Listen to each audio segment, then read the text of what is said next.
Assalamualaikum warahmatullahi wabarakatuh. Innal hamdalillah nahmaduhu wa nasta'inuhu wa nastaghfiruh wa na'udzu billahi min shururi anfusina wa min sayyiati a'malina. May yahdihillahu fala mudilla lahu wa may yudlil fala hadiyalah. Asyhadu an la ilaha illallah wahdahu la syarika lah wa asyhadu anna Muhammadan 'abduhu wa rasuluh. Amma ba'du fa inna khairal kalami kalamullah wa khairal huda huda Muhammadin sallallahu alaihi wasallam. وشر الأمور محدثاتها وكل محدثة بدعة وكل بدعة ضلالة وكل ضلالة في النار.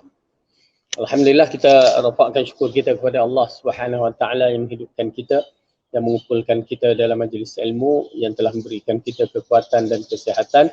Mudah-mudahan dengan ilmu yang bermanfaat yang kita akan miliki dan juga kesihatan yang Allah telah beri, kita dapat mencari terus fadilat atau kelebihan-kelebihan, amalan-amalan untuk kita membekalkan diri kita sebanyak yang mungkin dan berkualiti, yang mana ianya akan memberatkan timbangan kita di mahsyar, dan mudah-mudahan Allah terima amalan kita sebagai amalan terbaik dalam siri amalan-amalan soleh kita. Baik tuan-tuan dan puan-puan yang dirahmati oleh Allah Subhanahu Wa Taala, ianya merupakan hari ini merupakan hari Jumaat yang mana Sayyidul Ayyam, yang cuba kita lakukan amalan-amalan soleh yang boleh kita lakukan seperti membaca surah Al-Kahfi, berselawat kepada Rasulullah sallallahu alaihi wasallam, dan juga mempercepatkan kehadiran kita ke masjid bagi kaum lelaki, ya, dan juga tidak dinafikan pembersihan tubuh badan kita mengikut sunnah Rasulullah sallallahu alaihi wasallam. Jadi insya-Allah dengan kita memperbanyakkan amalan kita yang berkualiti, maksud yang berkualiti ini ialah yang bertepatan dengan hadis ataupun bertepatan dengan perbuatan Rasulullah sallallahu alaihi wasallam, diikuti dengan ikhlas kita kepadanya. Jadi insya-Allah bila ada semua tu lengkap, maka amalan kita dikategorikan amalan yang berkualiti. Maka kita sambung balik dalam bab ini yang berkaitan dengan ensiklopedia akhlak as-salaf yang dikarangkan oleh Abu Ihsan Al-Asari dan Ummu Ihsan, yang mana ianya membicarakan bagaimanakah akhlak-akhlak tiga generasi yang terbaik, sehingga yang bersumberkan perbuatan Rasulullah sallallahu alaihi wasallam, yang Rasulullah Allah katakan dalam Al-Quran, wa innaka la'ala khuluqin azim, sesungguhnya kamu berada di atas akhlak yang besar, ya. Dan juga di mana hadis nanti kita akan melihat ianya merupakan satu peringatan kepada kita bahawa tidak ada satu contoh yang terbaik selepas Rasulullah sallallahu alaihi wasallam. Ya, tidak ada contoh, walaupun kita lihat seorang tu masya-Allah akhlak dia mulia yang kita suka, tetapi hakikatnya adalah pada Rasulullah sallallahu alaihi wasallam, kerana Allah telah mengatakan wa innaka la'ala khuluqin azim, sesungguhnya kamu benar-benar berbudi pekerti yang luhur. Jadi bila diterangkan kedudukan begitu, tidak ada akhlak yang lebih sempurna daripada Rasulullah sallallahu alaihi wasallam, dan tidak ada perbuatan yang lebih sempurna daripada Rasulullah sallallahu alaihi wasallam. Maka kita perlu ikut dia, kita perlu contoh dia. Kenapa? Faman raghiba an sunnati, Rasulullah kata falaisa minni, siapa yang tidak suka kepada jalanku, maka dia bukanlah dari golongan aku. Maka kita suka dengan perbuatan Rasulullah sallallahu alaihi wasallam supaya kita termasuk di kalangan golongannya.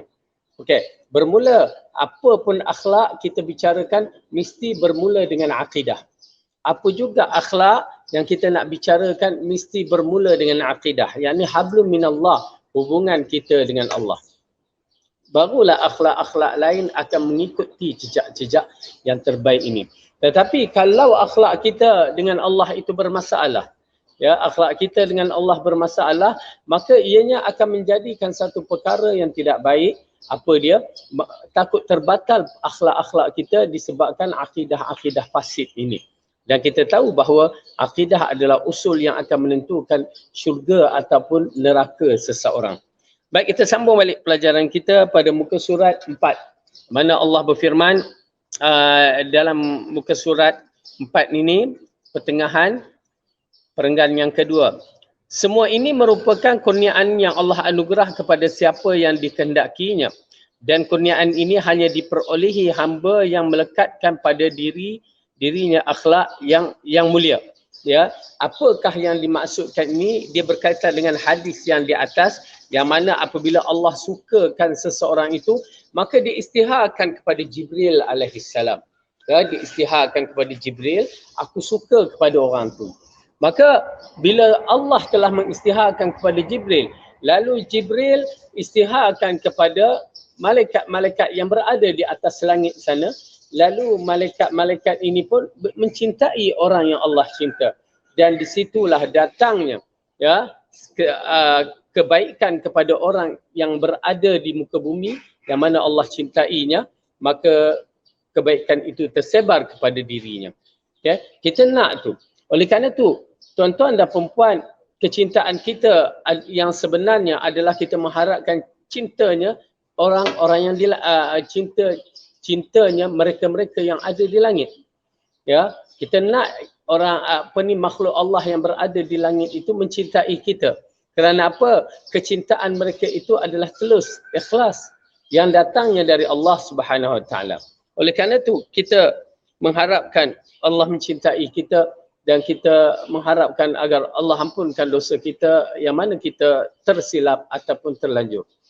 Kemudian atas dasar itulah hamba yang paling mulia, yang paling tinggi darajatnya pada hari kiamat dan menjadi pemimpin anak cucu Adam alaihissalam adalah Rasulullah sallallahu alaihi wasallam. Ya, hamba pemilik akhlak termulia sebagaimana pujian langsung dari langit. Wa innaka la'ala khuluqin azim. Sesungguhnya engkau benar-benar berada berbudi pekerti yang mulia. Okey. Kemudian akhlak mulia ialah perkara yang sangat penting, bahkan berdakwah menuju kemuliaan akhlak merupakan salah satu tujuan terpenting yang diutuskan oleh Allah, diutusnya Rasulullah sallallahu alaihi wasallam. Ya, di antara apa yang kita pernah terangkan kepada para jemaah semua, akhlak yang mulia ini di antara perkara yang Allah utuskan Rasulullah sallallahu alaihi wasallam. Selain daripada membebaskan mereka daripada pengabdian yang salah, ya, menjauhkan daripada perkara syirik, maka Allah utuskan juga adalah di antaranya adalah tujuan akhlak. Ya, di sini datangnya hadis Rasulullah sallallahu alaihi wasallam, innama bu'ithu li utammima makarimal akhlak. Sesungguhnya aku diutuskan untuk menyempurnakan akhlak mulia. Ya, nampak tak?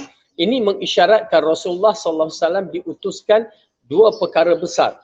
Ya, selain itu diutuskan juga, tetapi maksudnya dua perkara besar ini merupakan penekanan kepada tujuan manusia ini hidup di muka bumi. Yang pertama ialah mengabdikan diri kepada Allah. Berdalilkan ayat Quran, a'udzubillahi minasyaitonirrajim, wa laqad ba'athna fi kulli ummatin rasulan an i'budullah wajtanibut taghut. Sesungguhnya kami telah mengutuskan pada tiap-tiap umat seorang nabi untuk mengabdikan diri kepada Allah dan menjauhi diri daripada taghut. Taghut yakni syaitan. Okey. Jadi pada hadis ini mengisyaratkan kepada kita tujuan dakwah yang Rasulullah ajak itu ialah untuk mengabdikan kepada Allah. Ya, mengabdikan kepada Allah yang Maha Esa dengan sebenar-benarnya. Berdalilkan Al-Quran, wa ma khalaqtul jinna wal ins illa liya'budun. Tidak kami jadikan jin dan manusia melainkan untuk mengabdikan diri kepada Allah. Jadi dua tujuan yang pertama tu nampak tujuan menyeru kepada tauhid yang betul, akidah yang betul. Dan tujuan yang kedua, ya, di sini hadis yang disebutkan innama bu'istu liutammima makarimal akhlak. Sesungguhnya aku diutuskan untuk menyempurnakan akhlak yang mulia. Ya, jadi ini amat penting bagi kita mengetahui bahawa akhlak tidak boleh dipisahkan dalam peribadi manusia. Yang saya pernah menceritakan dalam hadis, ya, apabila Rasulullah mengatakan, "Idza ja'akum man tardau dinahu wa khuluquhu fazawwijuh." Bila didatangi kepada kamu seorang yang mana baik agamanya dan baik akhlaknya. Yakni dua perkara itu dipertekankan, baik agamanya, baik akhlaknya, maka kahwinkan. Dan hadis ini mengisyaratkan kepada kita bahawa akhlak dan agama itu asalnya memang akhlak termasuk dalam agama. Tetapi Rasulullah memperincikan supaya kita faham bahawa agama itu seperti beribadat, okey, seperti melakukan solat, melakukan puasa, ya. Maka di situ agama, dan di satu pihak ataupun di satu bahagian lain pula akhlak. Kerana apa yang pernah saya ceritakan bahawa agama, kadang-kadang orang tu rajin qiyamul lail, yang mana dalam hadis menceritakan seorang beritahu, ya Rasulullah, orang tu pandai rajin melakukan solat malam. Ya, itu agama. Ya, melakukan solat malam, melakukan tahajud, tetapi dia menyakiti jiran.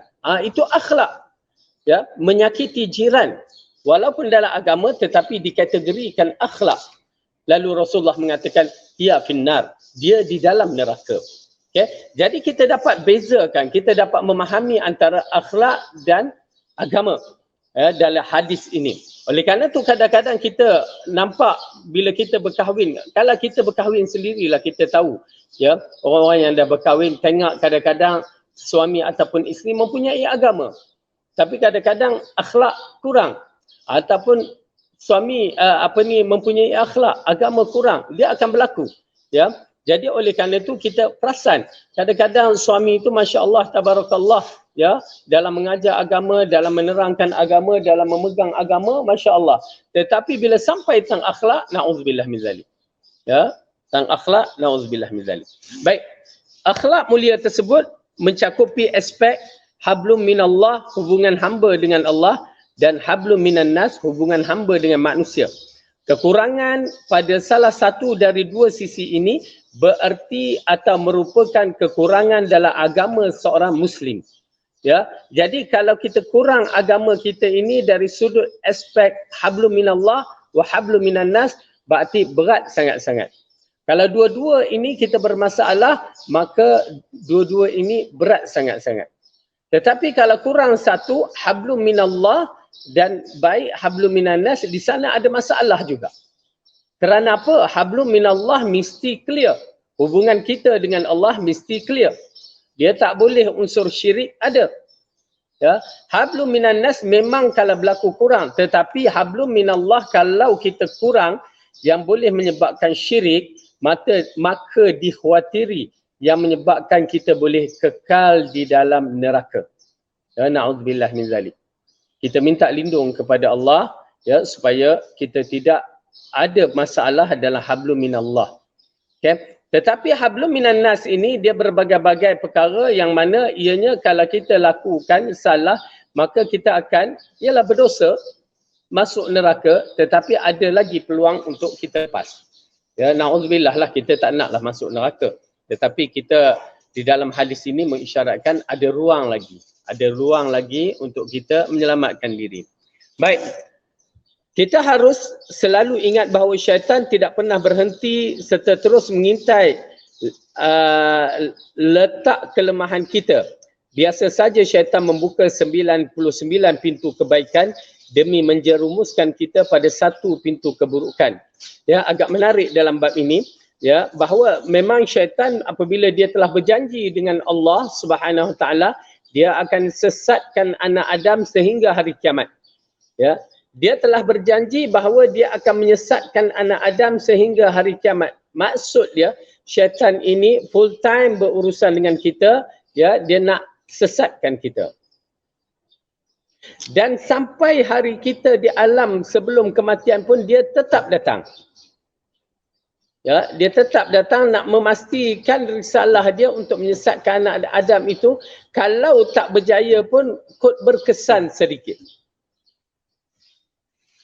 Jadi kita nampak bahawa kedudukan syaitan ini, ya, na'udzubillah min zalik, dia tidak pernah berputus asa. Masalahnya kita ini, ya, kita yang berputus asa, dia tak sanggup untuk berhadapan dengan syaitan, ujian-ujian syaitan itu, maka kita pun terjebak dalam mengikut syaitan. Dan dalam bab ini dikatakan bahawa biasa saja syaitan itu membuka 99 pintu kebaikan. Ya, bagaimana syaitan tu nak masukkan kita dan terjebaknya Dia bermula dengan kebaikan kadang-kadang. Ini yang kita kena faham elok-elok bila dibicarakan tentang sifat mazmumah, sifat mahmudah. Ada perkara-perkara yang mana kita kadang-kadang tak perasan. Ya, kita buat amalan soleh. Syaitan kata buat amalan soleh, tak apa, buat sampai satu tahap dia datang pula, lalas kita rasa kita hebat. Nampak tak? Keujuban tu datang, ujub. Dia merasakan ujub ini, bagi saya istilah dia syok sendiri. Merasakan diri itu terbaik. Merasakan diri itu Masya Allah, tabarakallah, orang lain tak buat, aku buat. Itu dia. Dia datang dari sudut yang berbagai-bagai daripada 99. Jadi kalau kita menyaksikan keadaan yang begitu, ya, semua kebaikan, oleh kerana itu tuan-tuan dan perempuan, apa juga kebaikan yang kita lakukan, Allah mengetahui. Dan kita berhati-hati. Supaya kita tidak terjebak dalam berbagai-bagai. Nampak mula kita menyaksikan, ya, amalan soleh dibagi, buat itu, buat ini, buat, akhirnya datang riak, datang ujub, datang amalan-amalan yang bercanggah dengan Quran dan As-Sunnah. Maka di situ apa kita akan berlaku? Amalan kita boleh sampai terbatal. Ya, dalam risalah kecil yang saya tulis, buku perkara-perkara, 11 perkara yang membatalkan amalan soleh. Kadang-kadang kita dalam misalan puasa Ramadan, okey? Puasa Ramadan memang pahalanya terlalu besar, tidak dinafikan. Tetapi kenapa Rasulullah sallallahu alaihi wasallam mengatakan berapa banyak orang yang berpuasa tidak dapat melainkan lapar dan dahaga. Dia berpuasa, tetapi apa yang dia dapat hanya lapar dan dahaga. Disebabkan apa dia? Disebabkan dia membatalkan pahala amalan-amalan dia. Seperti mengumpat. Mengumpat memang secara kasar dia membatalkan amalan-amalan. Bila seorang itu mengumpat, dia membatalkan. Okay? Jadi oleh kerana tu, tuan-tuan dan perempuan yang dirahmati oleh Allah Subhanahu Wa Taala, apabila Allah Rasulullah mengatakan ada di kalangan manusia itu datang di hari kiamat dengan membawa amalan banyak sebesar bukit, sebesar gunung, tetapi menjadi debu yang berterbangan. Maksud dia, itulah syaitan. Dia membekalkan ciri-ciri amalan-amalan yang hebat, amalan-amalan yang terbaik, akhirnya dia rosakkan amalan kita. Dan akhirnya menjadi debu yang berterbangan. Dan yang menyebabkan seseorang itu boleh dimasukkan ke dalam neraka. Ini yang menakutkan bagi kita, ya, yang seharusnya kita fikir elok-elok bagaimana kedudukan amalan-amalan kita. Baik, kita teruskan. Apabila seseorang lemah dalam urusan hablum minallah, maka syaitan akan merosakkan dari sisi itu. Sehingga kerap kita dapati seseorang yang hablum minan nasnya sangat baik, mempunyai akhlak yang terpuji dalam mempergauli manusia, hingga begitu ramah, pemaaf, pemurah, ringan tangan, dan juga segudang perilaku segudang perilaku baik lainnya. Akan tetapi sayangnya syaitan berhasil merosakkan dia ini dalam hal akidah. Ya, itu pasal kadang-kadang kita kena faham elok-elok. Ya, tuan-tuan dan perempuan, bukan semua atas nama agama itu baik. Apatah lagi di akhir zaman ini fitnah yang melanda bukan sebarangan. Orang menggunakan atas nama agama, orang yang mempergunakan atas nama agama begitu banyak sekali. Berserban, berjubah, berjanggut, tetapi dia guna atas nama agama dan akhirnya menyesat umat seluruhnya. Na'udzubillah. Oleh kerana itu kita kena berhati-hati. Ilmu itu dapat menentukan kedudukan seseorang. Sayyidina Ali radhiyallahu anhu mengatakan,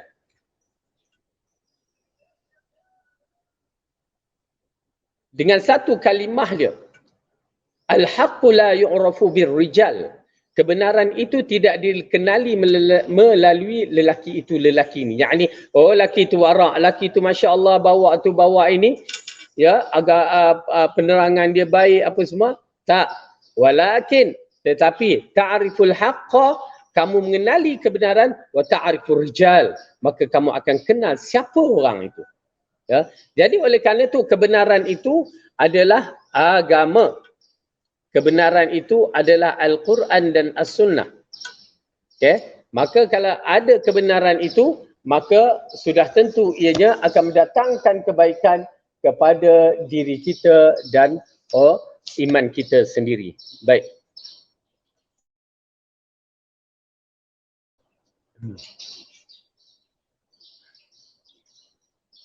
Kemudian akan tetapi mana tadi, ia pun terjatuh ke dalam kesyirikan serta keyakinan-keyakinan sesat. Ia juga menggemari dan amat menyukai perbuatan bid'ah. Sayang 1000 kali sayang. Ya, nampak baik tetapi akhirnya dia terjebak dalam perkara-perkara bid'ah. Maka sayang beribu-ribu kali sayanglah dengan apa yang dilakukan. Apabila sebaliknya jika seseorang itu lemah dalam hablum minan nas, maka syaitan akan merosakkannya melalui sisi tersebut. Kita juga sering mendapati seseorang yang baik hablum minallah itu begitu tekun beribadah dan rajin mendatangi majlis ilmu. Akidahnya lurus, amalannya ikhlas dan sesuai tuntunan sunnah. Namun demikian sayangnya syaitan dapat merosakkan dari sisi akhlaknya kepada sesama manusia. Ia suka menyakiti saudaranya sesama Muslim, begitu mudah pula menghalalkan harta, kehormatan ataupun nama baik mereka. Ia memakan harta si fulan, meribah si fulan, menghujah si fulan dan keburukan yang lain. Ia juga suka mengganggu tetangga dan enggan menyebarkan salam di tengah kaum muslimin. Maka dengan begitu jadilah orang itu sangat rugi. Ya. Dengan arti kata lain bahawa di kalangan manusia kadang-kadang masya-Allah tabarakallah, ya, ibadatnya dahsyat. Ya, ibadatnya dahsyat tetapi dalam masa yang sama akhlaknya buruk. Ya, tuan-tuan dan puan-puan, ini di antara masalah-masalah. Walaupun kita ni berpahaman Quran dan As-Sunnah, kalau akhlak buruk, dia akan mencelakan Quran dan Sunnah. Kalau kita mengatakan kita, oh aku ikut Quran dan Sunnah, ikut Rasulullah sallallahu alaihi wasallam, ya, tetapi ya dari sudut akhlak ianya buruk, maka ianya akan merosakkan agama itu sendiri. Oleh kerana itu kita kena berhati-hati. Ya, kena berhati-hati. Dua perkara ini memang kena seiring, akidah dan akhlak, dan itu tujuan kita.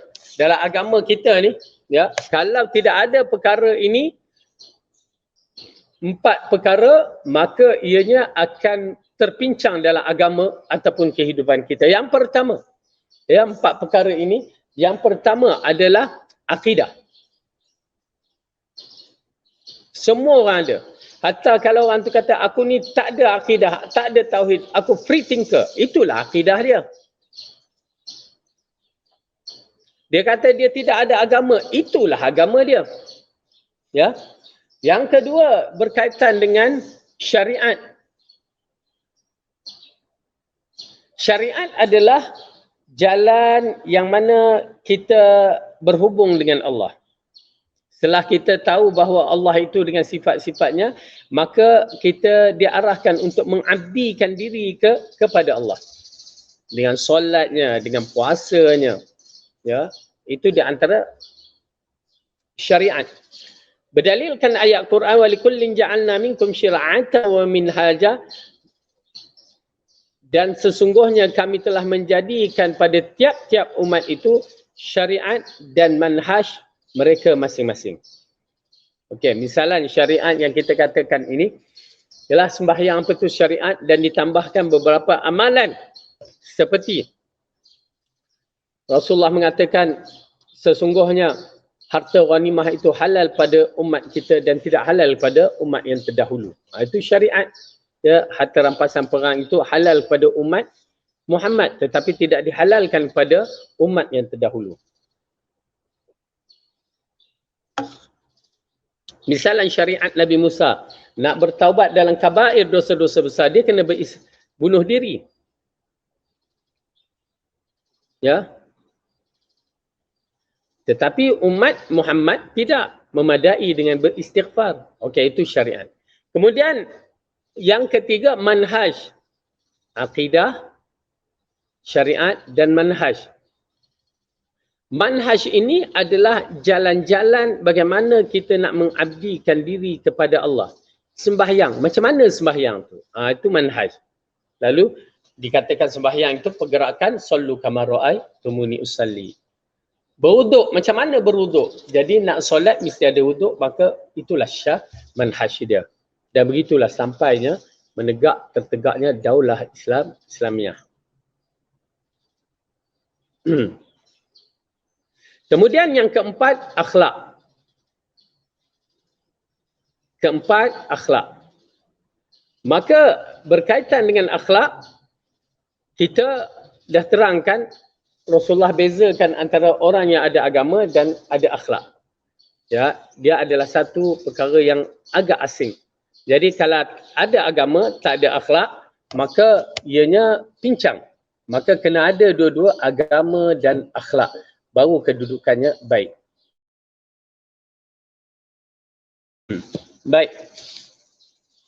Kemudian,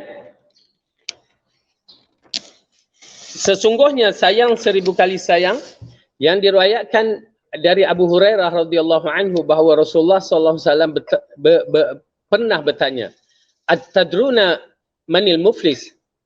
Apakah kamu tahu siapakah itu orang yang muflis? Pilot, dalam bahasa pilot ni yakni muflis. Kemudian para sahabat menjawab, "Al-muflisu fina man la dirhama lahu wala mata'a." Orang yang muflis adalah di sisi kami adalah orang yang tidak memiliki dirham dan tidak memiliki harta benda. Ya, itu kategori muflis. Apabila Rasulullah tanya, tahukah kamu apakah itu muflis? Lalu mereka menjawab, ya Rasulullah, muflis itu di sisi kami ya adalah orang yang tidak ada harta, yakni tak ada dirham. Dirham ni coin, duit shilling, ataupun dalam zaman dahulu dirham ini adalah duit perak. Ya, duit perak. Dan tidak ada harta benda, tak ada apa-apa, kapcai pun tak ada. Ya, orang yang muflis, bagaimana orang yang muflis diletakkan? Kategori mereka adalah orang yang tidak mempunyai harta. Sehingga kan kalau bank isytihar muflis habis. Ya, bila isytihar muflis sampaikan dikatakan nak berpakaian yang cantik sikit pun tak boleh. Ya, itu dia kalau diisytiharkan muflis. Saya minta tangguh sedikit ya. Sekejap. Ada hajat sikit. Perut senak sikit. Ya, bismillah, alhamdulillah, wassalatu wassalamu ala rasulillah wa ala alihi wa sahbihi wa man walah. Minta maaf. Baik, kita sambung balik. Di dalam hadis tadi, Rasulullah mengatakan, atadru mal muflis. Tahukah kamu siapakah orang muflis? Lalu sahabat mengatakan, orang yang muflis di sisi kami adalah orang yang tidak ada coin tu, duit shilling pun tak ada, apatah lagi barang-barang. Lalu Rasulullah mengatakan, innal muflisa min ummati ya'ti yawmal qiyamah bisolatin wa siyamin wa zakatin wa ya'ti qad syatama hadha wa qadhafa hadha wa akala mala hadha wa safaka dama hadha wa daraba hadha wa yu'ta hadha min hasanatihi wa hadha min hasanatihi fa in faniyat hasanatuhu qabla an yuqda ma alaihi ukhidha min khatayahum fatturihat alaihi summa turiha finnar. Na'udzubillah min dhalik. Maksudnya, sesungguhnya orang yang fakir ataupun orang yang muflis di kalangan umatku adalah orang yang datang pada hari kiamat dengan membawa pahala solat. Tuan-tuan dan perempuan, hadis ini mengisyaratkan, tidak, kita kena faham elok-elok. Selepas kalimah syahadatain dalam rukun Islam tu, 2 kalimah syahadah, selepas 2 kalimah syahadah itu adalah satu amalan yang paling besar adalah solat. Kerana apa? Ya Rasulullah mengatakan, ya, yang membezakan antara orang Islam dan orang kafir itu adalah solat. Maka orang yang tidak solat itu berbahaya kedudukannya. Ya, orang yang tidak solat itu boleh menyebabkan mereka itu jatuh ke dalam kekafiran. Oleh kerana itu Rasulullah ingatkan sangat-sangat. Dan apabila Allah telah meletakkan solat itu kedudukannya tinggi, berarti solat itu dahsyat nilaian pahala amalannya, bukan sebarangan. Tetapi bila kita lihat hadis ini, sesungguhnya orang yang muflis dari umatku adalah orang yang datang pada hari kiamat dengan membawa solatnya. Subhanallah. Solat. Dan membawa puasanya. Sedangkan puasa itu di sisi Allah, apa Rasulullah katakan? Hanya aku, dalam hadis qudsi, Rasulullah Allah berfirman, puasa itu aku yang akan menentukan ganjaran pahalanya. Kerana kedudukan puasa itu termasuk dalam bab ihsan. Mengabdikan diri kepada Allah dalam keadaan mengetahui Allah mengetahui kita ataupun melihat kita. Itu pasal kedudukannya tinggi. Pahala bukan sebarangan. Kemudian dikatakan juga dia memberi zakat. Tuan-tuan dan perempuan, zakat adalah satu perkara yang begitu dahsyat bila seorang itu nak mengeluarkan zakat daripada hartanya. Syaitan mengganggu. Asy-syaitanu ya'idukumul faqra wa ya'murukum bil fahsya. Syaitan tu waktu kita nak bayar zakat tu, dia menjanjikan kamu akan fakir, kamu akan miskin. Wa ya'murukum bil fahsya, dia menghalang kamu dan menyuruhkan kamu supaya jangan bagi zakat. Okey, ini menunjukkan amalan-amalan besar yang kita datang bertemu dengan Allah, tetapi dan zakat, namun sayang, yakni sayang 1000 kali sayang, ia telah mencela si fulan, syatama, cela. Ya, maki hamun kutuk si fulan, kutuklah, tak kira lah apa kita kutuk sekalipun, ya, kalau kutuk secara personal itu adalah dilarang sama sekali. Ya, syatama hadza wa qadhafa hadza, ya, ngutuk si fulan, ngumpat si fulan, lepas tu menuduh si fulan, ya, dan menumpah darah si fulan, serta telah memukul si fulan. Maka itu kebaikannya akan diberi kepada orang yang telah disakiti. Nampak tak? Kebaikan yang kita lakukan, amalan yang kita lakukan, akhirnya kita terpaksa berikan amalan tersebut kepada orang yang kita sakiti.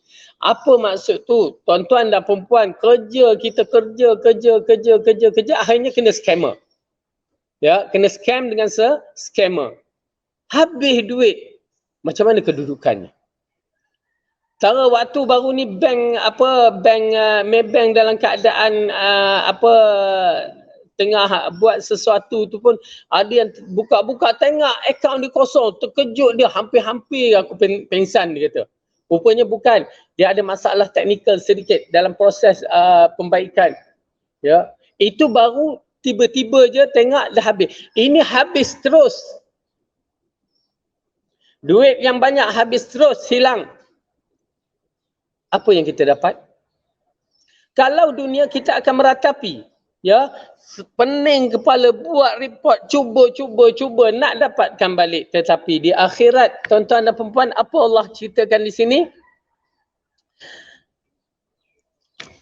Maka itu kebaikan akan diberikan kepada orang yang telah disakiti. Siapa dia pernah sakit? Ambil. Pasal mengumpat tu di antara benda yang berat sebenarnya, yang dipandang remeh oleh masyarakat kita. Berat.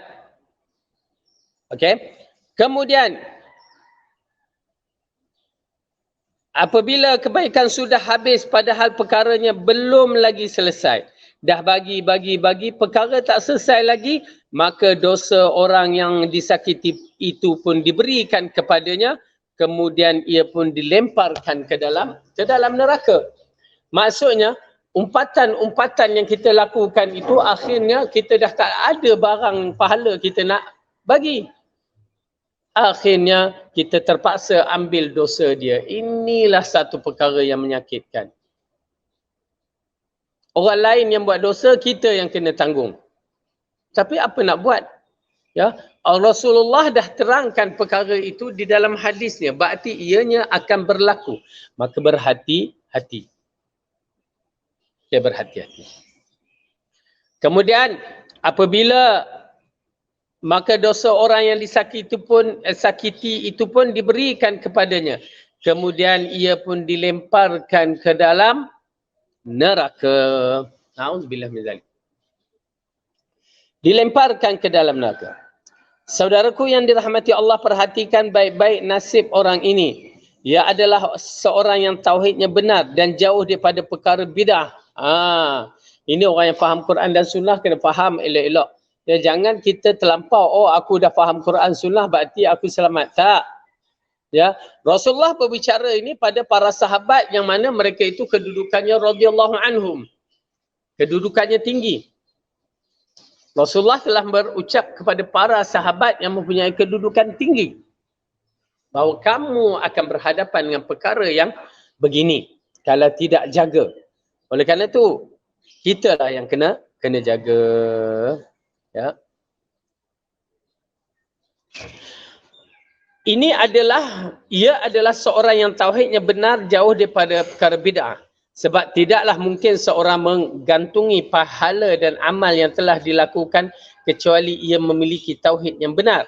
Amalannya ikhlas kerana Allah Subhanahu wa ta'ala dan sesuai dengan tuntutan sunnah Rasulullah sallallahu alaihi wasallam. Yang menarik. Ya, kupasannya agak menarik. Yang mendapat saya lihat ada satu benda yang saya tak perasan tetapi amat menarik.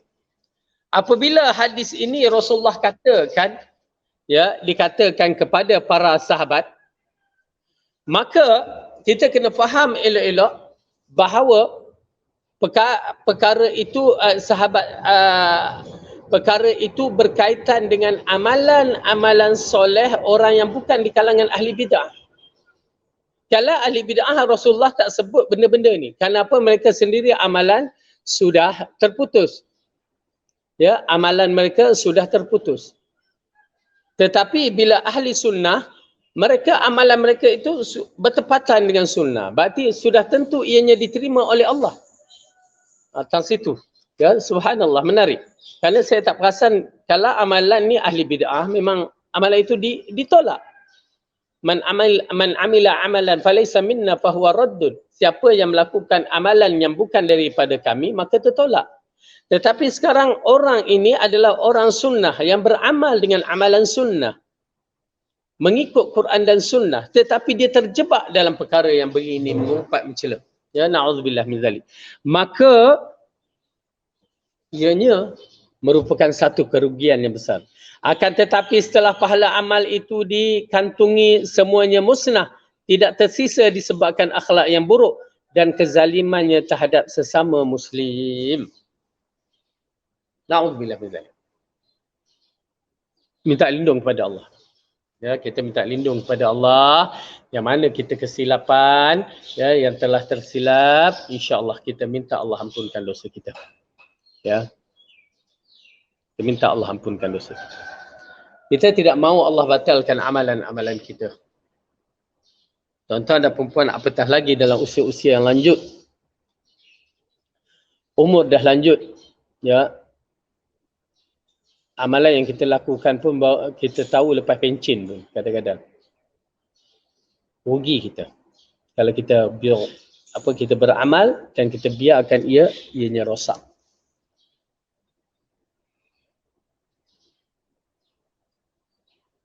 Baik. Oleh kerana itu, satu-satu jalan keselamatan setelah berpegang kepada akidah yang benar dan manhaj yang lurus adalah berhias dengan akhlak yang mulia. Iaitu akhlak yang dicontohkan oleh Rasulullah dan akhlak salafus salih. Iaitu generasi utama yang berada di bawah bimbingan Nabi dari kalangan para sahabat yang mulia serta para tabi'in yang mengikuti mereka dengan baik. Okey, jadi dalam bab ini cara penyelesaian bagi kita untuk menyelamatkan daripada terhilangnya amalan-amalan ini, pertama pastikan akidah kita akidah yang betul dan dihiasi dengan akhlak yang mulia. Ya, seperti mana yang kita katakan mesti berpandukan. Ingat, pertama Rasulullah dan para sahabat sebaik-baik kurun generasi. Kemudian tabi'in, kemudian tabi'in. Ini sahaja. Ini sahaja generasi yang terpilih yang menjadi contoh kepada kita. Selain daripada itu, maka tapislah. Ya, kita kena tapis elok-elok. Baik. Hal ini yang mendorongkan kami menorehkan pena menulis mempersembahkan tulisan ini sebagai nasihat bagi diri kami sendiri dan untuk saudara-saudara kami seiman yang mendambakan kebahagiaan hidup di dunia dan akhirat. Upaya kami ini diwujudkan sebagai bentuk pelaksanaan firman Allah, ya. Jadi kami buat ni semata-mata untuk mengislahkan diri kami dan juga masyarakat mengikut cara yang telah ditetapkan oleh syarak. Ini disebabkan ya pelaksanaan firman Allah. A'udzubillahi minasyaitonirrajim. Bismillahirrahmanirrahim. Wal 'asr innal insana lafi khusr illa alladhina amanu wa 'amilus salihati wa tawasaw bil haqqi wa tawasaw bis sabr. Demi masa sesungguhnya manusia berada di dalam kerugian kecuali orang yang beriman dan mengerjakan kebajikan serta saling menasihati untuk kebenaran dan saling menasihati untuk kesabaran. Okey, ini di antara ayat yang mana Imam Asy-Syafi'i rahimahullah mengatakan kalau ayat lain tak turun memadai, ayat ini telah melengkapi ciri-ciri agama kita. Ya, kerana apa? Kerana dikatakan di sini illalladzina amanu wa amilus solihat, beriman dan beramal, wa tawasau bil haq, dan mewasiat berdakwah kepada kebenaran. Lepas tu kamu akan diuji, wa tawasau bis sabr, maka berwasiat pada kesabaran. Ya, jadi cukup melengkapi dalam siri agama yang sempurna ini. Di samping sebagai manifestasi nyata dalam menyambut seruan Allah dalam firman-Nya, wa dzakkir fa inna dzikra tanfa'ul mu'minin, dan tetapkanlah memberi peringatan kerana sesungguhnya peringatan itu bermanfaat bagi orang-orang yang mukmin. Ya. Jadi kita bagi nasihat, peringatan kerana apa? Kerana ianya bermanfaat bagi orang yang mukmin. Kalau orang mukmin dia tidak akan bermanfaat. Ya, itu Allah katakan sendiri dalam Al-Quran, hanya orang yang mukmin sahaja yang akan bermanfaat apa yang diwasiatkan. Baik. Kemudian kita lihat firman Allah yang berikutnya. Firman Allah, muka surat berikutnya. Semoga utayan baik kata dalam buku ini dapat menjadikan penerangan motivasi bagi kita semua untuk berusaha keras meraihkan akhlak mulia. Akhir kata, kami memanjat rasa syukur kepada Allah yang Maha Tinggi lagi Maha Kuasa yang telah memberikan kekuatan dan pertolongan kepada kami untuk menyelesaikan tugasan ini. Segala puji dan pujian hanya miliknya dari awal dan akhir, lahir maupun batin. Kami sampaikan pula terima kasih yang sebesar-besarnya kepada saudara-saudari kami yang banyak membantu dalam penulisan ini. Semoga Allah membalas setiap jerih payah kita dengan kebaikan dan pahala. Kami pun sedar tulisan ini sangatlah jauh dari sempurna kerana kami sangat memerlukan kritikan dan saranan yang membangun demi kebaikan bersama. Ya Allah, jadikanlah amalan ini ikhlas semata-mata demi mengharap wajah-Mu, berguna bagi hamba-hamba-Mu serta menjadi buah ketaatan, tabungan pahala bagi kami yang kelak di hari kiamat. Ya Hayyu Ya Qayyum Ya Dzal Jalali wal Ikram. Ya, dah 10 tahun dah 2013. Ya, hampir 10 tahun di Medan Ummu Ihsan dan Abu Ihsan.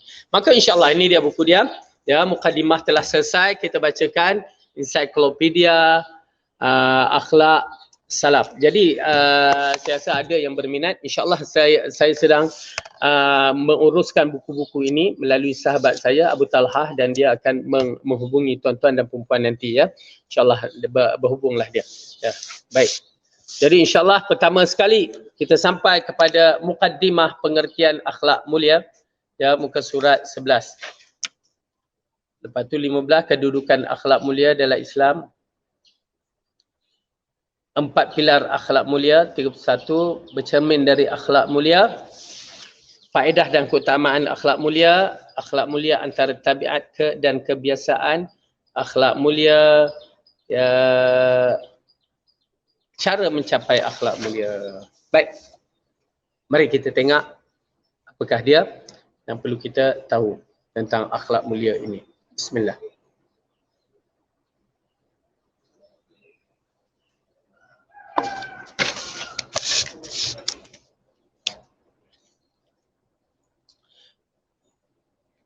Surah Al-Qalam ayat yang 4, ayat yang keempat, wa innaka la'ala khuluqin azim, dan sesungguhnya engkau Muhammad benar-benar berbudi pekerti yang luhur. Baik, itu dia mukadimahkan dengan firman Allah dalam surah Al-Qalam. Pengertian akhlak mulia. Untuk menjadikan seseorang Muslim yang berakhlak mulia, tentunya kita perlu memahami benar-benar maksud akhlak mulia itu sendiri menurut syariat Islam.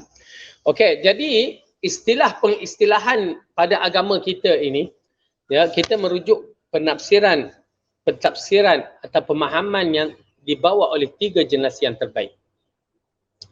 Maka jika 3 generasi terbaik ini membawa penafsiran itu, dia lebih tepat, lebih aula, lebih afdal berbandingkan penafsiran orang-orang yang di akhir zaman. Kecuali orang-orang akhir zaman ni bahasa akhir zaman, ya, boleh digunakan. Orang akhir zaman macam kita, gila-gila. Dia tak kata gila-gila, gila-gila. Itu penafsiran kita. Penafsiran orang akhir zaman, ya. Berbagai-bagai kalimah yang baru yang mana penafsiran itu bergantung kepada orang akhir zaman. Baik. Kemudian ambil air tak?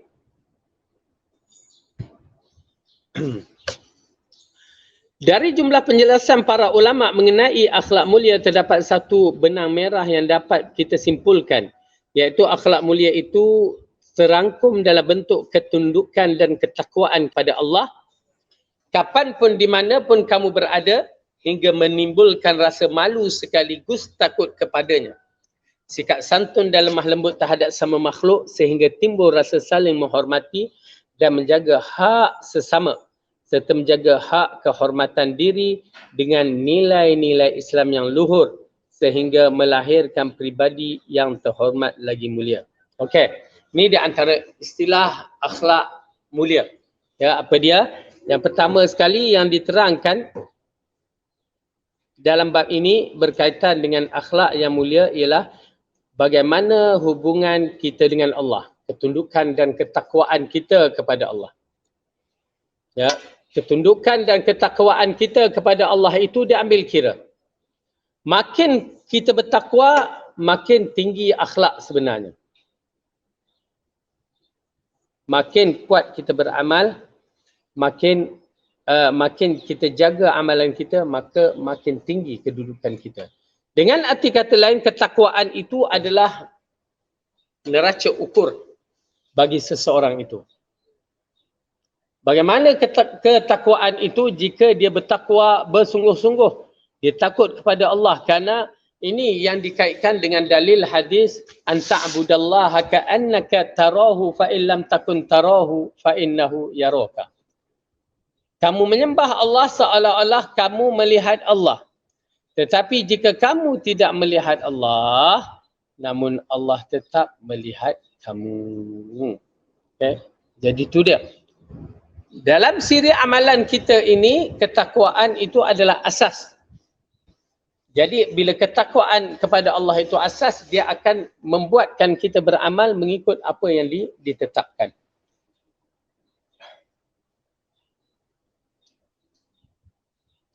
Kemudian barulah kita menghormati hak-hak sesama makhluk. Hubungan kita dengan manusia, bagaimana kedudukan? Kenapa? Akhlak sebagai seorang manusia yang dikategorikan sebagai khalifah di muka bumi.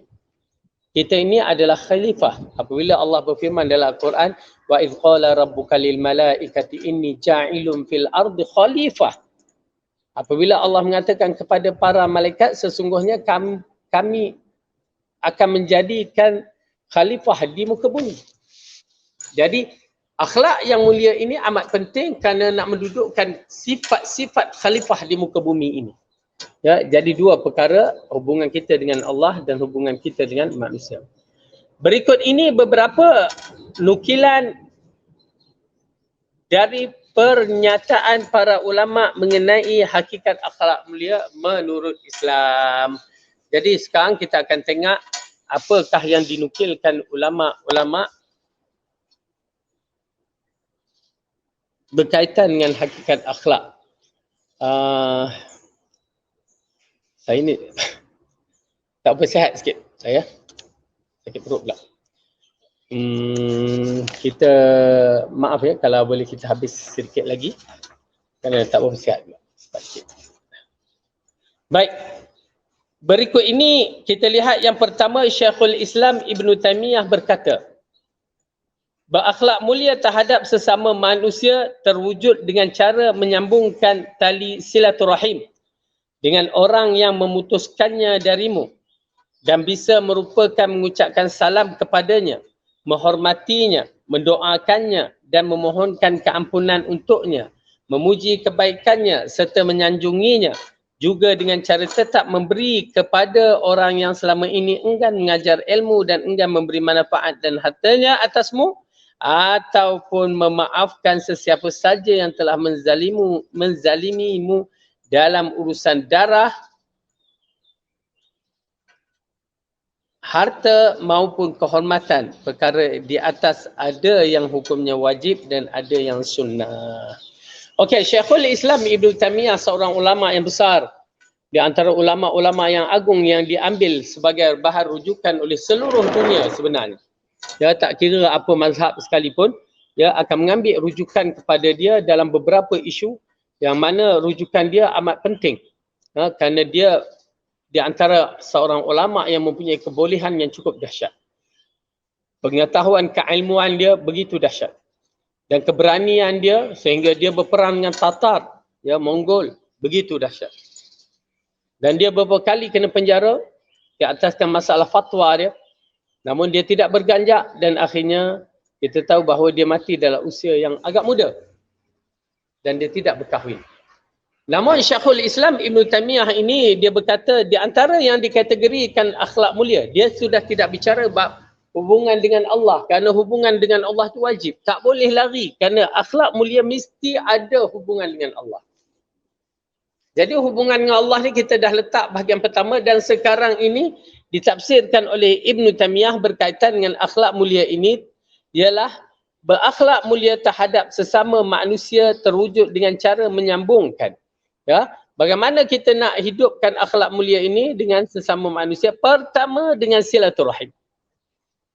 Hubungan silaturahim ini dikaitkan dengan hubungan kita dengan manusia. Asalnya silaturahim ini berkaitan dengan hubungan kita dengan saudara mara kita. Adik-beradik kita, orang yang paling rapat yang ada.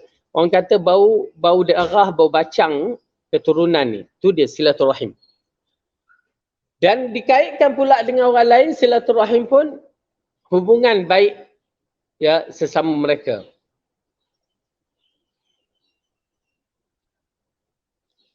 Berakhlak mulia terhadap semua manusia terwujud dengan cara menyambung tali silaturahim dengan orang yang memutuskannya darimu. Orang yang memutuskan darimu, yakni memutuskan hubungan, tak nak berhubungan kita, dah tak nak apa kontak kita ataupun dengan perasaan marahnya, maka diputuskan. Dan orang dengan menghubungkan silaturahim dengan orang yang memutuskannya darimu. Mungkin merupakan mengucap salam kepadanya. Yakni Assalamualaikum je pun dah kira kategori yang baik. Menghormatinya, mendoakannya. Mendoakannya ini kita nampak ya, ini di antara satu perkara amalan yang besar. Mendoakan.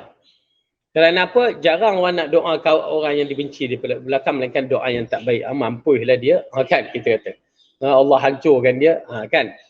Tetapi kalau orang tu mendoakan dia, ya Allah bagilah petunjuk kepada dia, ini di antara akhlak-akhlak yang subhanallah, ya, cukup besar, ya, akhlak yang tinggi yang perlu dicontohi.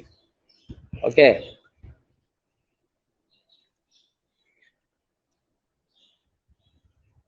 Memohonkan keampunan untuknya, memuji kebaikan dan mengunjunginya, ya, memohon keampunan untuknya, ya, ataupun di sini dikatakan kita pergi doa kepada Allah, ya Allah ampunkan dosa dia. Ui, susah tu ya.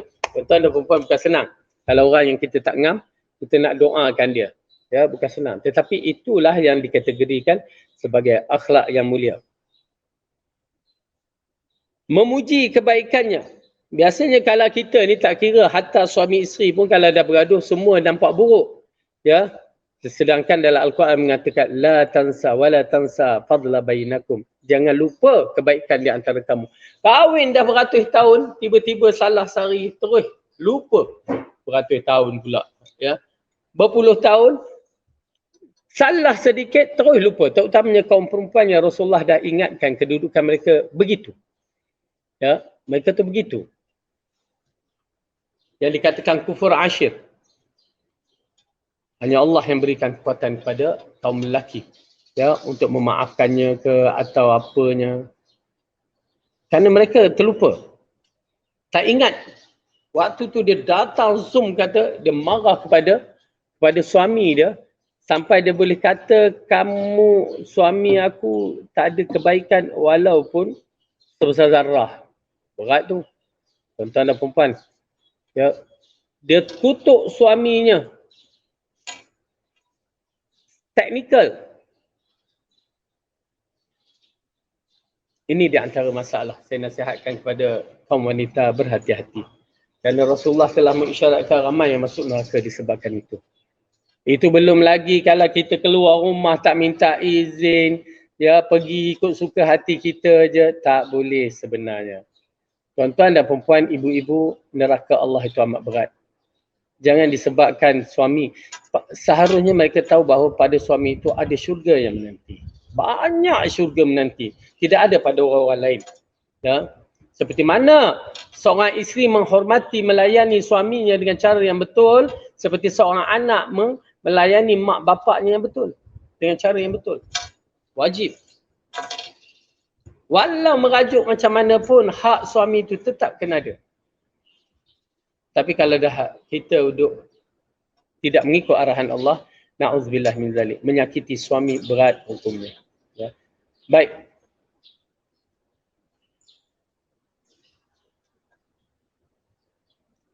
Okey, jadi Ibn Taymiyah dah terangkan ni, mendoa memohonkan keampunan untuknya, memuji kebaikannya serta mengunjunginya.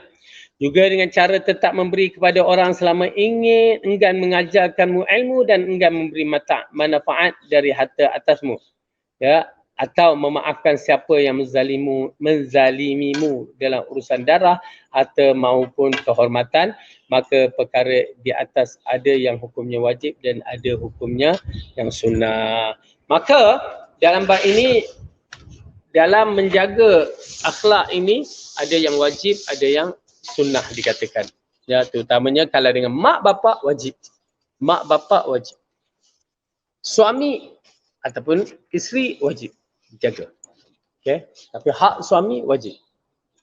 Okey.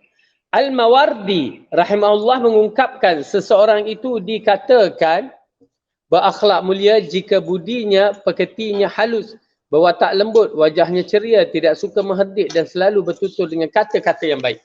Ya, dalam terjemahan Al-Mawardi pula, orang yang dikatakan akhlak mulia ni pekertinya halus, ya, berwatak lembut, ya, ini semua perkara-perkara yang ceria lah, perkara yang baik yang selalu kita lihat dan selalu bertutur perkataan-perkataan yang baik. Kerana perkataan-perkataan yang baik ini ada kaitan dengan masalah akhlak kita, ya. Oleh kerana itu Allah mengatakan, ya ayyuhalladzina amanu taqullah wa qulu qawlan sadida yuslih lakum a'malakum wa yaghfir lakum dhunubakum. Itu dia Allah katakan. Wahai orang-orang yang beriman, ya ayyuhalladzina amanu taqullah, dan berkatakanlah perkataan yang baik-baik. Lepas tu apa dia? Ya ayyuhalladzina amanu taqullaha wa qulu qawlan sadida yuslih lakum a'malakum. Maka Allah akan perubahkan diri kamu. Allah akan perbaiki diri kamu. Tu kesan daripada perkataan-perkataan yang baik. Allah akan islahkan seseorang itu. Allah akan perbaiki diri dia. wa yaghfir lakum dzunubakum, dan Allah akan ampunkan dosa kita. Bayangkan tuan-tuan dan puan-puan, mungkin kita tak perasan, kita bercakap dengan cara yang baik, terus adalah pengampunan di sisi Allah. Kita melakukan akhlak yang baik, ya, beradab, ya, terima kasih, ucapan itu ini yang baik, maka di sisi Allah terus diangkatkan darajat, diampunkan dosa. Subhanallah. Ya, begitu sekali dalam kalimah yang hanya simple saja. Wa qulu qawlan sadida. Berkatalah perkataan yang baik-baik. Maka itu adalah satu perkara yang penting. Syekh Ibn Sa'di mengatakan akhlak mulia adalah akhlak yang utama dan agung. Ia dibangun di atas kesabaran dan kelembutan dan kecenderungan pada perangai yang terpuji. Akhlak ini pun melahirkan sifat mudah memaaf maupun bersikap toleransi terhadap kekeliruan orang lain dan senang berbagai manfaat dengan sesama ihsan, ya. Bila berlaku akhlak yang mulia ini, kita menyaksikan akhlak ini akan memunculkan perbuatan-perbuatan yang terpuji, ya. Ini bukan perbuatan-perbuatan skamer ni, ya. Kita buat kerana Allah. Oleh kerana itu berlatih apa-apa juga kerana Allah, supaya kita dapat lakukan dengan baik, kerana Allah akan mengislahkan diri kita semua. Baik.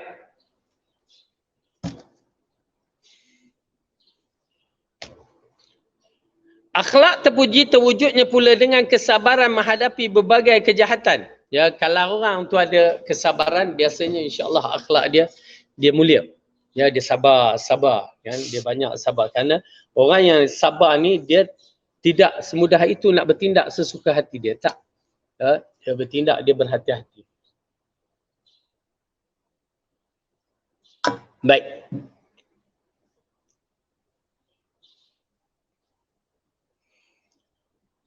Memaafkan kekeliruan sesamanya dan membalas keburukan mereka dengan kebaikan seperti mana Allah sebutkan dalam firman-Nya, khudhil afwa wa'mur bil 'urfi wa'rid 'anil jahilin.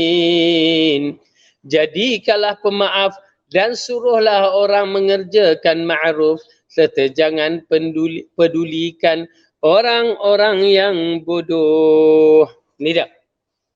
Dalam bab ini, apabila dikatakan jadilah seorang yang pemaaf. Ya, susah. Sebenarnya pemaaf ni adalah satu perkara yang agak susah. Kemudian Allah katakan apa? Suruh orang kerja baik, ya, bukan suruh kerja angkat tu angkat ni, tak, ya. Suruh buat baik, cakap elok-elok, kita katakan, ya, macam tu, ya. Tolong dari sudut apa yang boleh kita tolong. Maka ianya amat penting. Kemudian jangan peduli orang-orang yang bodoh, orang-orang yang jahil. Kita berhadapan ni, kita ni suka berdebat. Walaupun kita berada di Facebook ke, WhatsApp ke, tak payahlah nak layan. Kawasan-kawasan itu cukup. Kalau tuan-tuan nak, perempuan nak tahu banyaknya seorang yang bodoh, orang yang jahil, tengok pada TikTok. Berapa ramai yang tengok tu. Ya. Duk suka main TikTok. Ya. Agak-agak macam mana kedudukannya? TikTok. La ilaha illallah. Suka sangat TikTok. Itu di antara perkara-perkara yang jahil lara. Oleh kerana tu kita dilarang untuk berdebat dengan orang yang jahil. Bak kata Imam Asy-Syafi'i rahimahullah, yang apabila ayat ni wa'arid anil jahilin ni, kalau kamu berdebat dengan orang gila, kamu gila. Kalau kamu berdebat dengan orang bodoh, kamu jadi bodoh. Ya.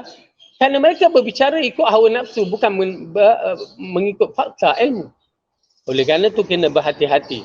Jangan nak menang dalam bab berdebat ni. Kalau kita tengok dia nak menang juga, bagilah dia menang. Ambillah. Ambil piala apa kamu nak menang. Bagi saya begitu kedudukannya. Kita tak berminat untuk berdebat panjang-panjang.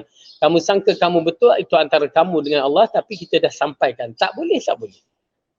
Kita tak suka, tak suka. Salah, salah. Kalau nak juga, pergilah. Ya, kamu berdebatlah. Yang dibuatkan oleh kaum-kaum Nabi yang lepas, yang ditenggelamkan, yang dihancurkan, disebabkan mereka cuba nak cari alasan dengan berdebat. Dan akhirnya mereka itu dibenamkan, dihancurkan, dimatikan dalam keadaan yang terhina. Oleh kerana itu berhati-hati. Okey. Al-Ghazali rahimahullah, yakni Imam Al-Ghazali mengatakan, menurut sebahagian ulama di antara ciri-ciri akhlak mulia adalah malu untuk melakukan keburukan, tidak senang menyakiti, suka berbuat kebaikan, berkata jujur dan tidak banyak bicara namun banyak berkarya, sedikit melakukan kesalahan secara berulang-ulang dan tidak banyak ikut campur urusan orang lain. Ya, ini di antara qaul Imam Al-Ghazali rahimahullah. Dan mungkin dia ambil qaul ini dari kitab Ihya Ulumuddin. Dan kita tahu bahawa kitab Ihya Ulumuddin di antara kitab karangan Imam Al-Ghazali, dan ada beberapa kesilapan kerana dia manusia biasa, ya, dia bukan nabi, maka dia tidak maksum dan banyak perkara-perkara yang tak kena dalam kitab tu yang perlu diperbetulkanlah, yang senang. Tapi macam Ibn Qudamah, ya, telah menjadikan kitab Minhajul Qasidin sebagai ringkasan bagi kitab Imam Al-Ghazali sebagai rujukan. Dia telah mentasihkan atau memperbetulkan beberapa perkara dalam kitab tersebut. Ya. Baik.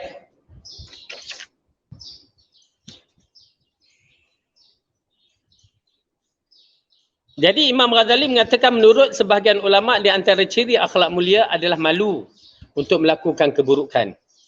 Tidak senang menyakiti orang ramai, suka berbuat kebaikan, berkata jujur, tidak banyak bicara namun banyak berkarya, sedikit melakukan kesalahan secara berulang-ulang dan tidak banyak campur tangan hal orang lain. Ini nak masuk campur urusan orang lain aja. Baik. Akhlak manusia ini ditandai juga dengan sikap tenang, sabar, selalu bersyukur, redha terhadap manis pahitnya kehidupan, bijaksana, lemah lembut serta pandai menjaga kesucian dan harga diri. Selain itu ditunjukkan juga dengan munculnya sifat penyayang, tidak senang melaknat dan mencela benda-benda maupun manusia, tidak suka mengadu domba, memfitnah, tidak tergesa-gesa, tidak bersifat hasad dan kikir ataupun tidak bermanis-manis di bibir dan wajahnya namun diam-diam mendendamkan dengki dalam hati.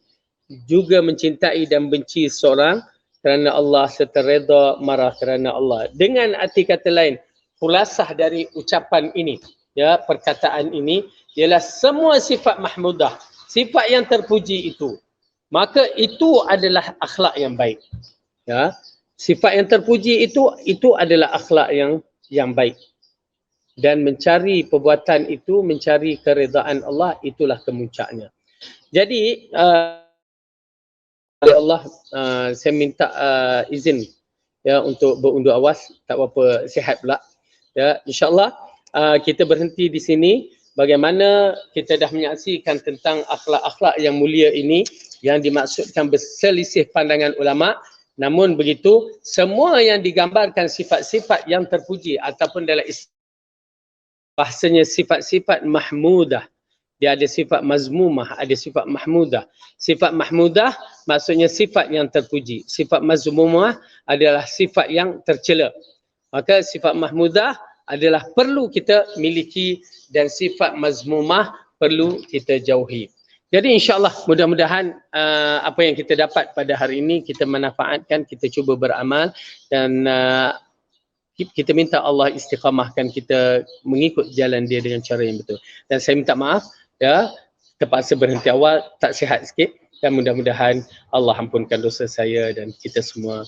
Dan juga peringatan, siapa yang ingin buku ni boleh, ya, kontak sahabat-sahabat kita di Yayasan Taklim dan dia akan hubungi saya, dan insya-Allah saya akan hubungi maktabah tu ataupun syarikat tu untuk uruskan tuan-tuan dan puan punya buku. Ya, wallahu a'lam bisawab. Aqulu qawli hadza wa astaghfirullah li wa lakum. Assalamualaikum warahmatullahi wabarakatuh. Cuma saya tak pasti sama ada 60 atau 65 ringgit. Nanti saya referkan mereka. Okay. Assalamualaikum.